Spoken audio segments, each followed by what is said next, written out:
Ahora vamos a ver lo que es el perfil tecnológico de los pequeños y medianos productores cañeros. Los rendimientos culturales, que son los rendimientos agrícolas, se definen por las toneladas de caña de azúcar limpia producidas por hectáreas que se despachan al ingenio. Este es el indicador más cercano a la productividad y que define en gran parte el nivel, tipo e intensidad de la tecnología aplicada. El rendimiento cultural promedio en el año 2009 de los pequeños y medianos productores cañeros fue aproximadamente de 47,4 toneladas de caña por hectárea. Si recordamos lo que era una baja producción, era de 56 toneladas para abajo, ¿sí? Como primera conclusión, se advierte que los productores que cultivan menos de 50 hectáreas tienen un promedio de producción de 47,3 toneladas, cuando el promedio nacional ya está en 80 toneladas. Los productores de menos de 50 hectáreas incrementaron sus producciones en un promedio de 8 toneladas por hectárea desde la década del 90 a hoy, mientras que el promedio de Tucumán se incrementó en general un 23,1 toneladas de caña por hectárea.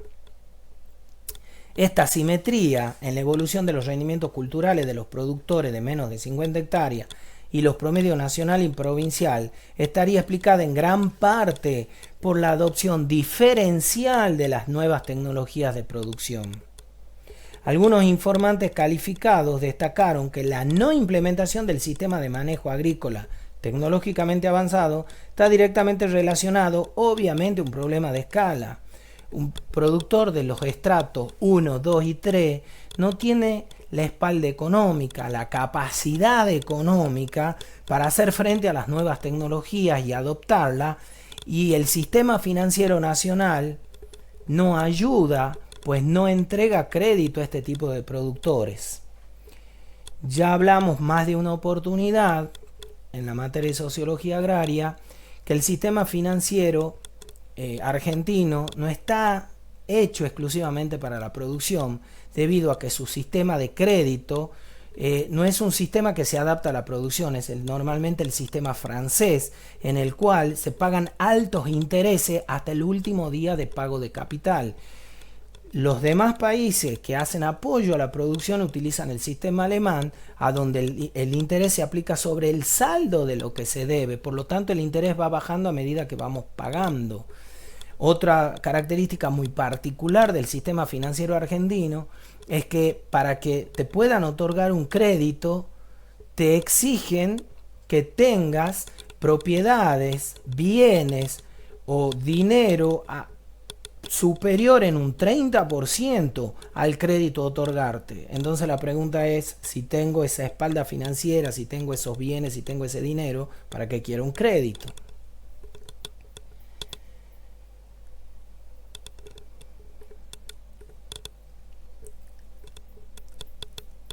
Acá lo que vemos en esta infografía es cómo el color verde dice qué tipo de fertilizantes utiliza, y vemos que el verde, que corresponde a la urea, cuando hablamos de abonos orgánicos, y cuando hablamos, y este en color morado, que es una mezcla de ambos, vemos la gran preponderancia de la urea.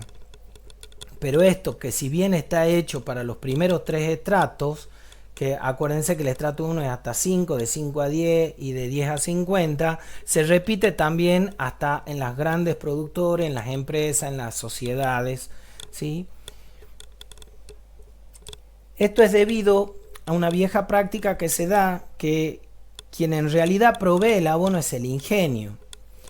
Vimos que la gran mayoría de los productores del sector azucarero son medianos chicos y no tienen la capacidad financiera de comprar directamente a las grandes distribuidoras y comercializadoras de abono.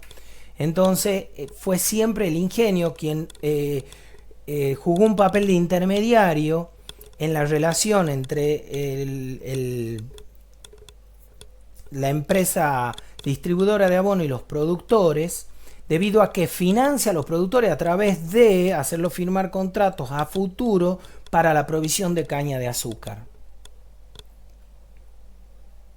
La enorme mayoría de los pequeños y medianos productores utiliza solamente urea. ¿Por qué solamente urea? Primero, porque es el fertilizante más económico que hay. Segundo, es el fertilizante que en mayor medida demanda el cultivo de caña de azúcar.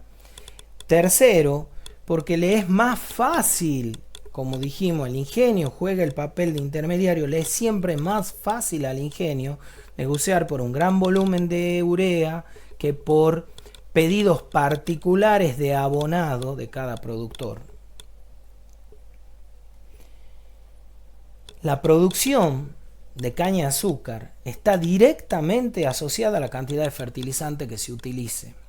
Hay una mala costumbre entre los productores a no hacer tanto análisis previo como debiera de suelos para poder saber con fehaciencia cuáles son los nutrientes que se está utilizando, y trabajan directamente aplicando un número estándar de kilos por surco, ¿sí? Kilos de urea por surco, y es el de 3,5 kilos de urea por surco.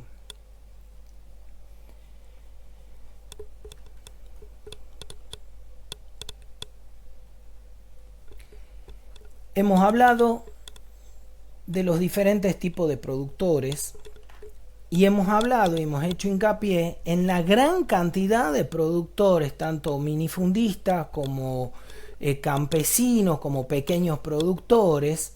En este caso, si bien hablamos de debilidad de minifundista cañero, en general estamos hablando del estrato 1, 2 y 3 hasta 50 hectáreas, ¿sí?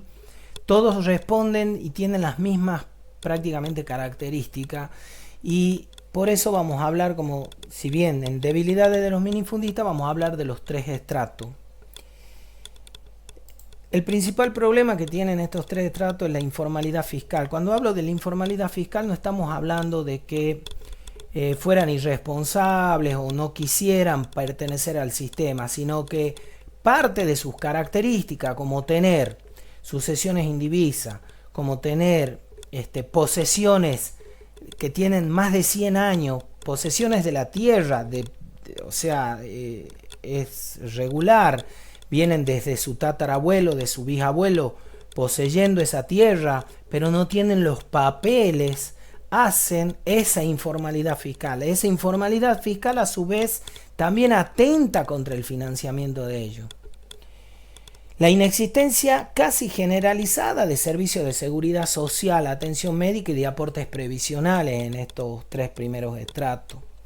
La escasa capacidad de comercialización, esto debido, como dijimos hace un rato, a su poco volumen, su poco tamaño, y que por eso habían surgido, recuerden ustedes, gracias a la ley de Maquila, muchas cooperativas en el rubro específico de la comercialización. Por eso hablamos, la escasa capacidad de comercialización que tienen estos estratos, la venta a compradores informales, como vimos en las infografías anteriores, que causan perjuicios sobre el precio final del azúcar y sobre la recaudación.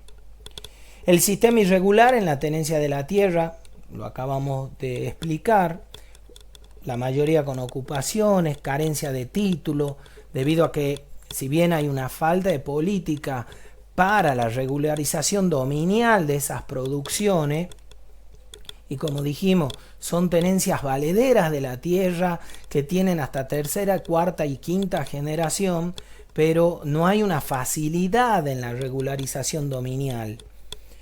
La situación precaria de sus viviendas y de sus servicios básicos de saneamiento, la amplia brecha entre la tecnología disponible y la que pueden ellos disponer, adoptar, el difícil acceso al crédito como consecuencia de todo lo anterior, lo que les da una vulnerabilidad económica, una alta sensibilidad ante las reducciones de los precios del producto, del incremento del insumo y los servicios.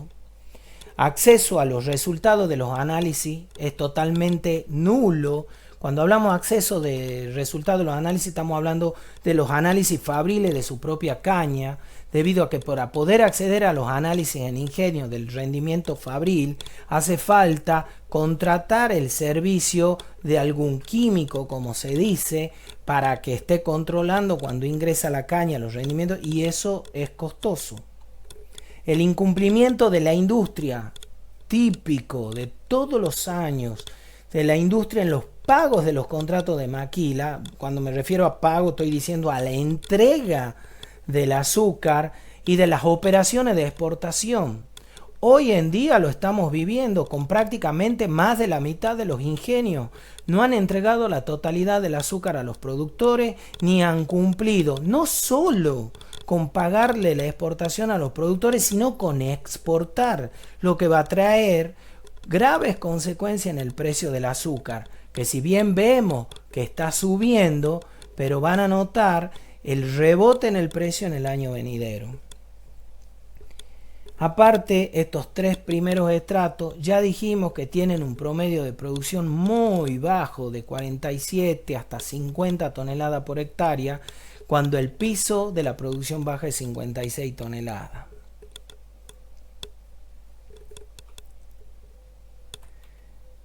Estos mismos tres primeros estratos forman las cooperativas, entonces es de esperar que estas mismas cooperativas formadas por estos productores tienen también sus debilidades, y es precisamente la cuestión de capital, la cuestión financiera.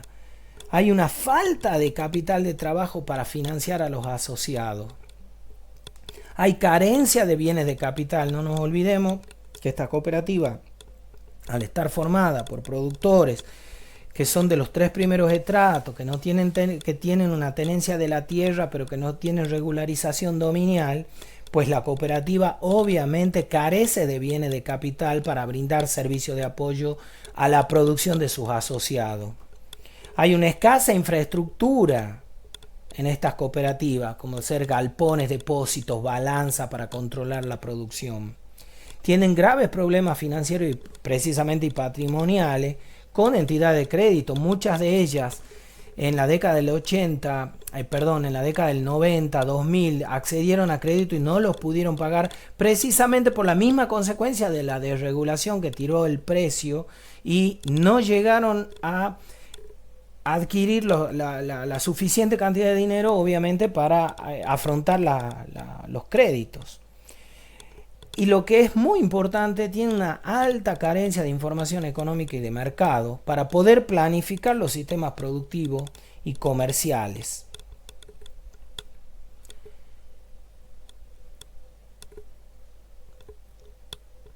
Como dijimos anteriormente, si una cooperativa tiene problemas financieros y difícilmente va a poder acceder a hacer una compra de fertilizante para sus asociados. Y dijimos que el fertilizante está directamente relacionado con la cantidad de producción, por lo tanto ahí podemos ver una de las razones del porqué de los bajos rendimientos en los tres primeros estratos, cuando hablábamos de los 47 toneladas por hectárea.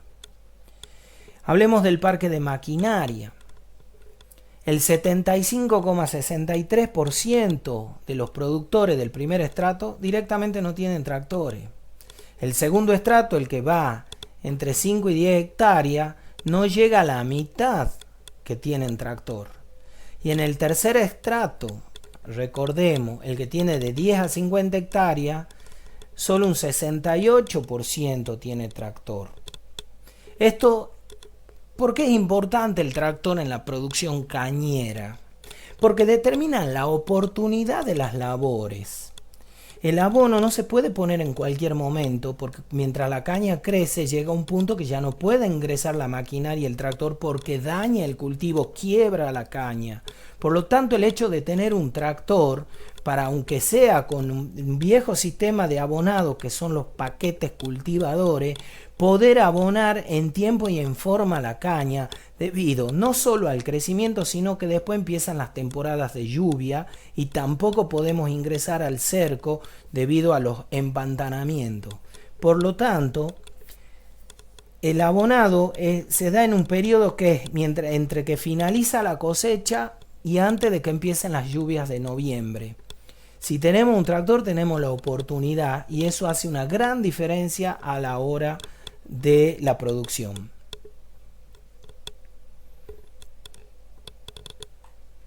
Acá podemos ver en la infografía la información que recién brindamos sobre cuántos tractores propios tiene en el estrato 1 y vemos que un 75% no tiene tractor. Ya en el estrato 2 vemos que sube la proporción de quienes tienen tractores, pero es la mitad nada más.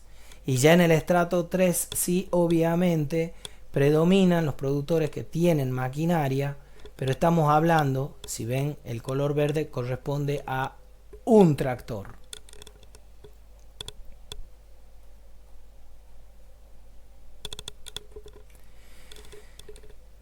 Ahora vamos a hablar de esa pequeña franja de casi entre 2 y 3% que son los productores medianos.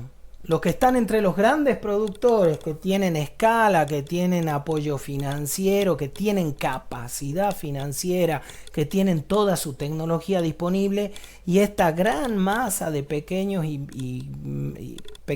minifundistas y campesinos que dijimos que entre los tres estratos, ¿se acuerdan?, estaban llegando casi al 80 y pico por ciento de los productores. Estos cañeros medianos vienen a ser un poco el buffer de este sistema, porque si bien no tienen gran capacidad de producción, pero sí tienen la capacidad de adquirir tecnología, no toda, pero son muy propensos a estar al día con la tecnología, y eso es lo que marca esa pequeña diferencia en sus rendimientos culturales con respecto a los cañeros de los primeros estratos, que los pone cerca de los grandes productores, pero no en cuanto a capacidad financiera. La debilidad de los cañeros medianos es la relación de permanente tensión que tienen con el sector industrial. Le pasa lo mismo que a los productores de los tres primeros estratos. Los ingenios incumplen constantemente todos los años con la entrega de azúcares o pago de exportación. Los productores no cuentan tampoco con acceso al control de los rendimientos sacarinos, en su mayoría, debido a lo caro de poder pagar un control. Las organizaciones sindicales que tienen estos productores son directamente débiles, muy débiles. Hagamos una comparación. Entre Salta y Jujuy, los productores se juntaron y tienen una sola asociación entre todos ellos.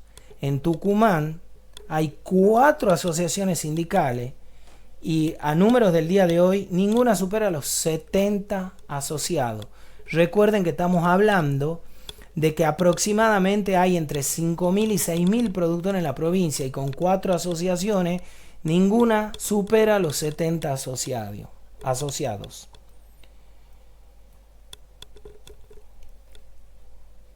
El otro problema que tienen los productores cañeros es la escasa confianza en la estructura cooperativista, con sustento obviamente en las experiencias fallidas del pasado. Por lo tanto, la mayoría de los cañeros medianos no participan de estructuras cooperativistas.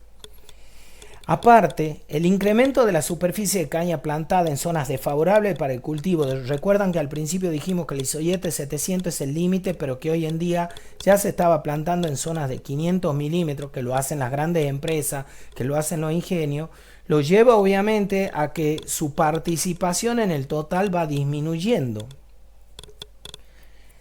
La escala de producción limitada que tienen, obviamente, les restringe mucho el poder de negociación, y el productor solo percibe y asume su producción para generar azúcar y no todo el potencial que da la materia prima, como ser el alcohol y el bagazo que se vende para papel.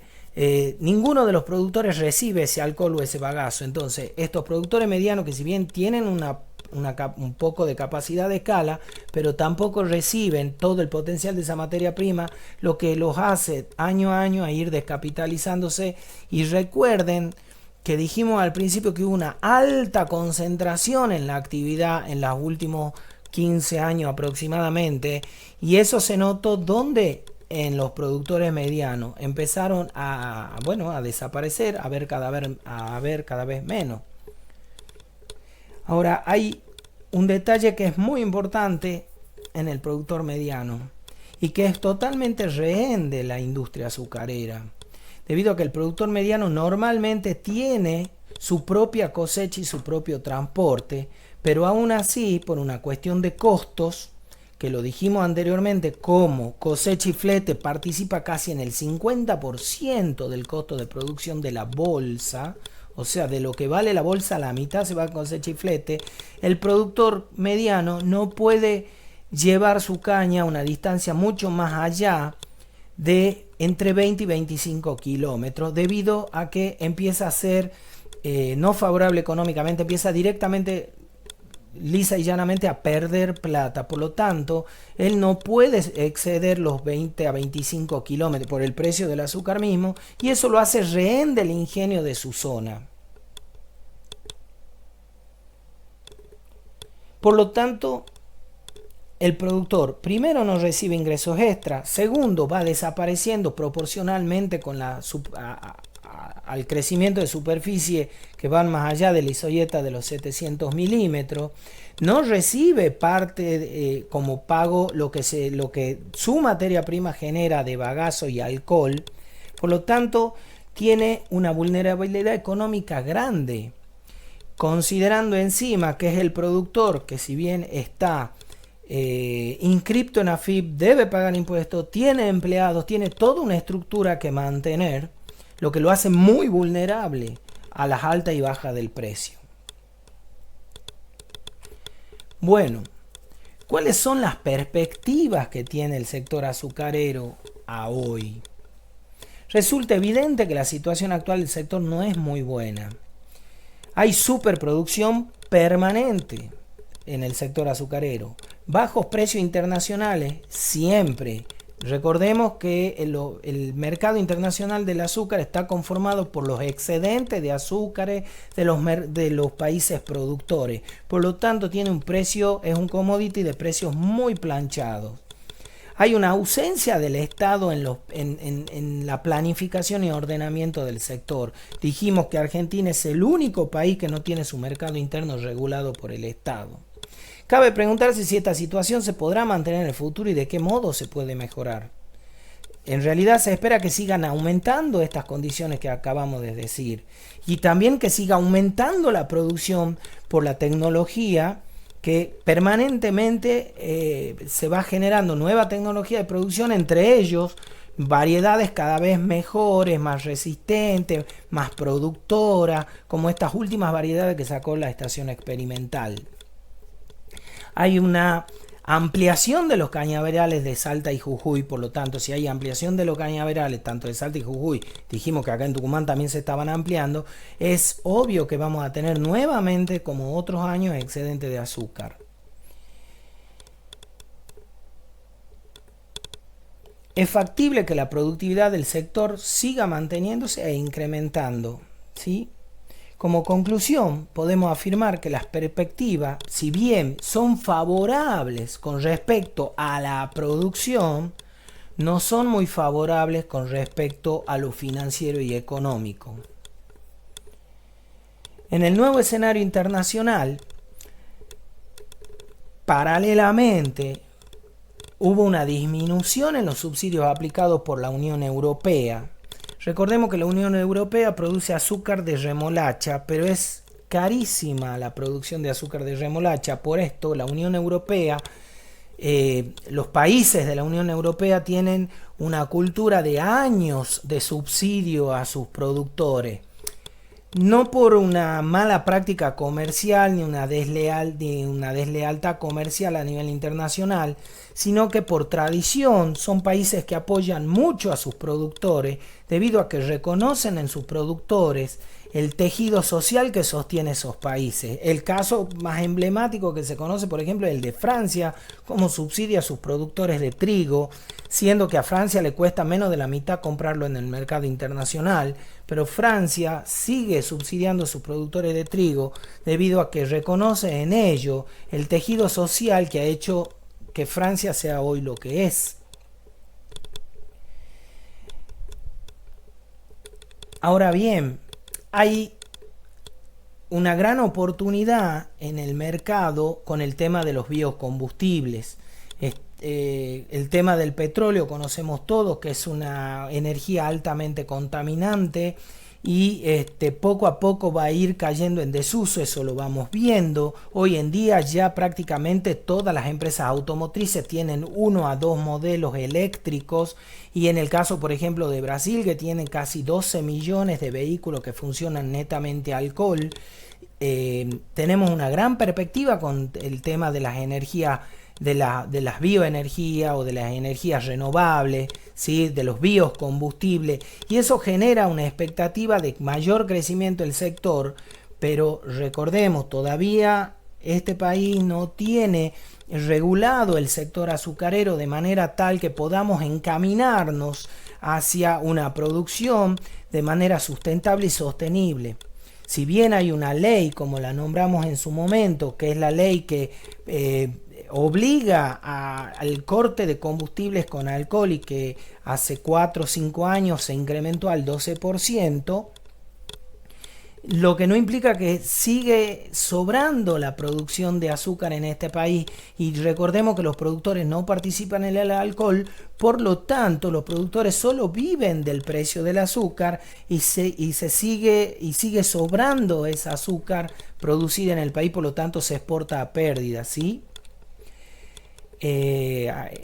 A su vez hay otra oportunidad que hay, es el desplazamiento precisamente por estos biocombustibles de los jarabes de alta fructosa que tiene Estados Unidos, que competían mucho con el tema del azúcar, y que en este país empezaron a competir hace 10 años atrás grandes producciones de maíz de Córdoba y Santa Fe que se dedicaban a la producción de jarabe de alta fructosa para la industria. Empezaron a declinarse para redireccionarlos al uso del alcohol. Insisto, son oportunidades, pero que no son aprovechables por los productores, porque recordemos que los productores, nuevamente hacemos hincapié, no participan en la producción de alcohol ni en la venta del bagazo para papel. ¿Qué conclusiones nos da todo este panorama? La conclusión es que hace falta inmediatamente una participación activa del Estado. ¿A través de qué? De mecanismos de regulación del mercado interno y del control de la exportación. Manifestamos que no todos los años todos los ingenios exportan, y los que exportan no exportan todos los años la cantidad que les corresponde, lo que hace que el precio del azúcar no tenga un precio que sea realmente tonificado y que acompañe al aumento de costos que tiene la producción. La producción de azúcar es una producción que tiene costos dolarizados, debido a que los abonos que no se producen en el país son en dólares, los productos químicos que no se producen en el país son en dólares, los repuestos de las maquinarias que no se producen en el país, la mayoría de las cosechadoras son todos de repuesto importado. No hay fábrica en el país de ninguna de las tres cosechadoras, digamos, que hay en el mercado, pero hay 2 preponderantes, todos la conocemos, una de color rojo, la otra de color verde. Si bien tenemos fábricas cerca en Brasil, pero es a costo de dólar. Entonces ustedes pueden ver que hay una producción que tiene costos en dólares, pero que vende su producto a pesos en un mercado interno que está normalmente subvaluado el producto por el exceso de producción, ¿sí?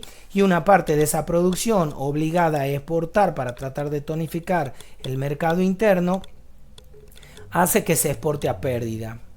El Estado debe facilitar en este caso las exportaciones, porque como dijimos son exportaciones a pérdida.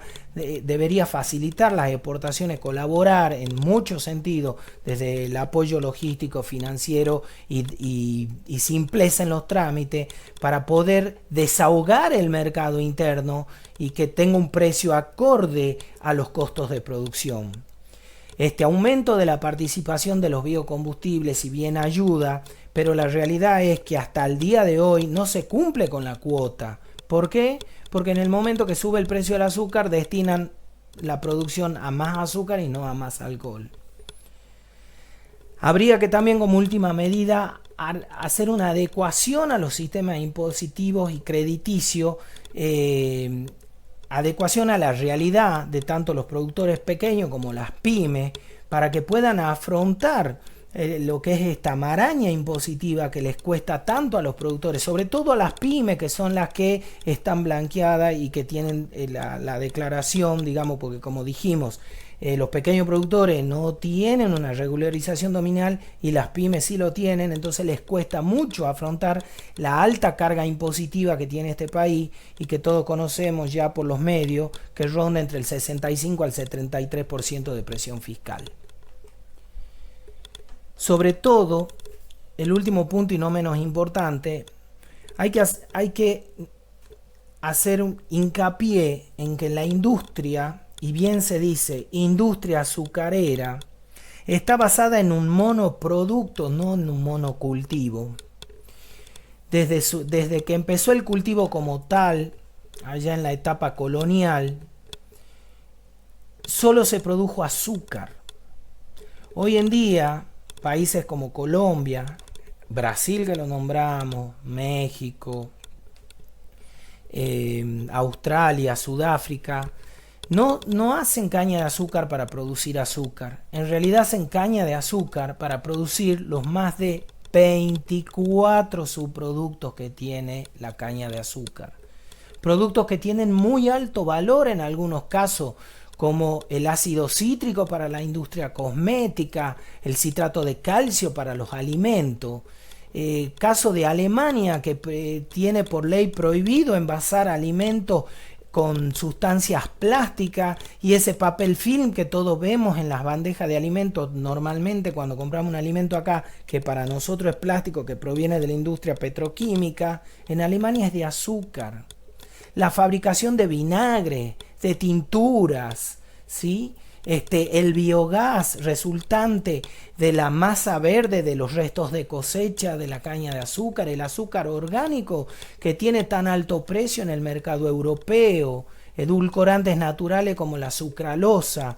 Por lo tanto, si nosotros vemos, podríamos tener ante tan grande producción de caña de azúcar una gran oferta de productos que ayudarían a tonificar el precio del azúcar, ya que los productores participan solo en el precio del azúcar. Sería menester en este caso tanto las industrias por su parte en hacer la diversificación de productos, como el Estado apoyando a las industrias que diversifiquen su producción a partir de la caña de azúcar, de manera tal que esta industria azucarera, se dice así, pero deberíamos decir la industria de la caña de azúcar, esté sentada en un abanico de ofertas de productos y no en un monoproducto en un 99% como es el azúcar.